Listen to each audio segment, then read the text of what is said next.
Well, welcome again. We may now actually be at the end of our series. We'll see on relationship with God. I heard a great sermon one time by Jack Hayford, and he talked about how every time one of the great patriarchs of the Bible had a moment with God, God would say, or they would put up an altar. These were not probably works of art like what we see in the art. They just piled rocks. I don't know if they built it quite as fancy as these little beautiful altars that they designed. They just made a pile of rocks. And everyone walking by knew something happened there. And you can look in the Bible, and there's an altar here and an altar here. And these are the places where people did business with God. God was there. When they come over the Red Sea, altar. Rocks. Every tribe puts a stone. Abraham. Altars. The power of memory. The power to go back and see and review where God has been in your life. Where God was unmistakable. Where you know that He made a difference in you. People like to tell me that I know God was there. I was having at a potluck this last Sabbath at the Fontana Church. I talked to this young man, tell me your story. He began to tell. Longer than I really probably had time to, but I started. I had to hear the rest of it. Where God came to him. There was an altar. It may not be a physical pile of rocks, but you mark that day, that time, that place in your life to say, I was in a dark place and God came to me and Jesus came into my life. And there's something about the relationship as you accumulate these altars, these moments where God has been in your life, and you grow and you become, you can trust God more. You know He came through here. For me, sometimes it's been building the churches and projects around the world. It's like, God, I can't do it. It's too big.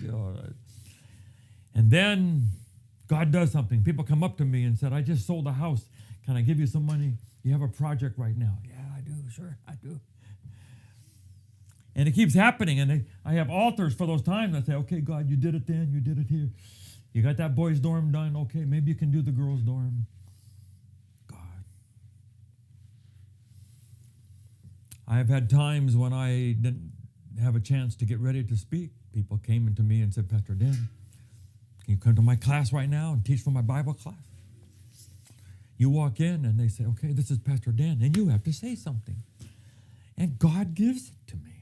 I don't want to live that way all the time, but I have learned that if I get stuck, God will be gracious to me. And there's an altar circled around that moment. And there's something about the accumulation of where God is, and sometimes there's a trajectory, and you can kind of see where God has been leading. The altars are leading in a certain direction. Okay, that's probably where God wants me to go now, because He's been preparing me for this. I'm not going to go over here and do this. I'm not wired for that. None of these altars are aiming there, but I know this might be in my area, is my wheelhouse, and God's prepared for me. And my relationship with God grows in confidence as I look back at the altars in my life where God has done them. I'm sure you have those moments when someone talked to you, someone gave you a book, you knelt down somewhere and gave your life to Jesus, you went forward in an altar call. There was a time when you were down and you needed money and you prayed, and at the last minute something came and a tax refund check came, or you said, God, that was good. And our Christian faith and our relationship becomes the accumulation of those moments that add up and become real. And there is solidity underneath us. So when there's a day that, this is hard, and I have them too. And you say, boy, I hope I haven't bet on the wrong horse here, that I didn't choose the wrong fork in the road, and there's a dead end here, and it's not gonna have the happy ending that I thought it was gonna have with heaven and second coming and seeing my Father again, and we're gonna live forever. No. It's true because God has been with me here and here and here and here. And I know Jesus rose from the grave, And I know he answered my prayers here. And I know he called me here. I think it's true. And I'm going to bet my life on it. So take some time today. Maybe even write a note or put it on your note in your phone where the altars have been. Unmistakable times to you. Maybe other people aren't sure, but for you, you know God was there. God was in your life. He spoke to you. He whispered to you. And you followed up on that, and it worked, and God blessed you. You started a business, and it worked. You went to school, and it led you to this ministry. Whatever it is, God led you, and you know God was with you.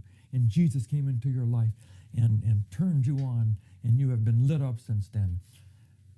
Go to the bank with those moments, those altar moments, and say, I know those things. I know whom I have believed. And God has been with me. He says, lo, I am with you always. Matthew 28:20, Hebrews 13:5, I will never leave you. It's who he is. God bless you. Thanks for being with us with this set of messages in Spotlight.